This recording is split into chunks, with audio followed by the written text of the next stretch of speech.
While we know what is next for Justice Kavanaugh, what's next for Dr. Christine Blasey Ford remains to be seen.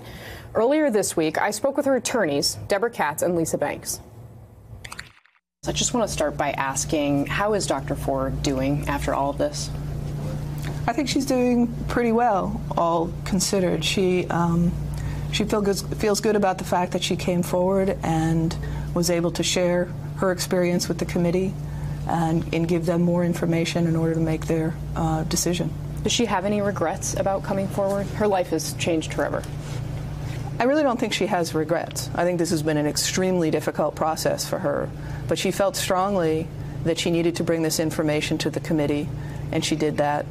And then she took the courageous step of testifying in front of the American people. And I don't think she has any regrets because she still believes it was the right thing to do and that it was important. I will say this has been terrifying. Her family has been through a lot. They are not living at home. It's going to be quite some time before they're able to live at home. The threats have been unending. It's deplorable. It's been very frightening. And she's also received extraordinary letters of support and encouragement. But these threats are extremely distressing. Did she watch Judge Kavanaugh's testimony? She did not.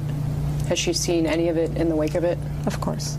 And so she is still convinced that this is absolutely what happened to her and that it was this man who did it? She's not convinced. She knows it. As she testified, she knew him, he knew her, and she knows exactly who sexually assaulted her on that day. She has never wavered and never questioned her testimony on that point.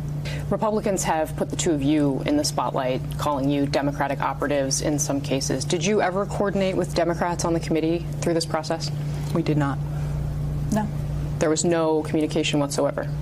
Well, there was communication in the sense that when she hired us, she had already been in touch with Senator Feinstein, and we were in touch with the committee to say she wants you to honor her request for confidentiality. We were in touch with that office. But there was no coordination. There was no effort to leak this letter and have this unfold as it did. That's an absolute falsehood that the Republicans are perpetuating. It is untrue. What would the witnesses that you wanted to speak to the FBI have been able to say that senators have not been able to hear? We keep hearing that there are no corroborating witnesses, but in fact there are corroborating witnesses who haven't been interviewed or talked to. And those witnesses can say, several years ago, well before Judge Kavanaugh was ever considered for the Supreme Court, she told me that he sexually assaulted her. And this is years ago. Those people were not interviewed by the FBI. Those people were not called before the committee. So those are the kinds of witnesses, that's the kind of evidence that isn't before the senators. And have you seen any of the results of the investigation yourselves? No, but we know what's not in the investigation, and that's what's crucial. I'm wondering what Dr. Blasey Ford views as her place in history in the wake of all of this. I don't know that she herself is thinking about it in those terms. I think she's looking to get back to her life.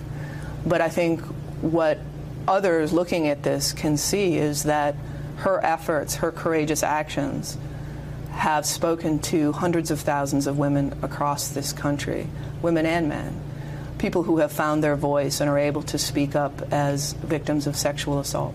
Did Dr. Blasey Ford see President Trump mocking her on the campaign trail? Yes. What was her reaction? I think she was as horrified as the rest of us were. It's terrible. It's disrespectful. It's horrible. Was she emotional about it? Was it distressing? She was upset by it, yes. As any woman would be who's the victim of sexual assault, who is mocked and belittled by anyone, never mind the President of the United States.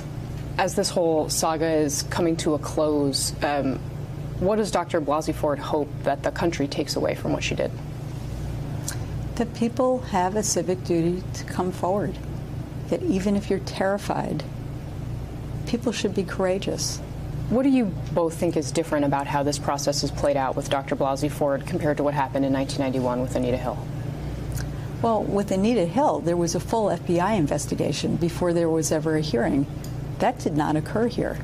This process was far worse. We thought it was bad back in 1991, and it's even worse today. The political climate and how women are treated.